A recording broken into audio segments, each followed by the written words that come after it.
নমস্কার, আমি শ্রী মিলন অধিকারী। দেখতে থাকুন শ্রী মিলন অধিকারীর চমৎকার টোটকা। চ্যানেলটিকে সাবস্ক্রাইব, লাইক এবং শেয়ার, কমেন্ট বক্সে অবশ্যই কমেন্ট করবেন। তবে প্রথমেই বলছি, শুভ নববর্ষ। এই বছরটি আপনারা সবাই হাসি খুশি থাকুন, আনন্দে থাকুন, দিন কাটান ভালো।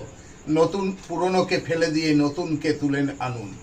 তাই আজকে যে টোটকাটি দিচ্ছি, আপনার সন্তানটি খুব অবাধ্য। এই সন্তানকে আপনি ফিরাতে কি করবেন? সন্তানের জ্বালায় আপনি একদম নাজেহাল হয়ে যাচ্ছেন।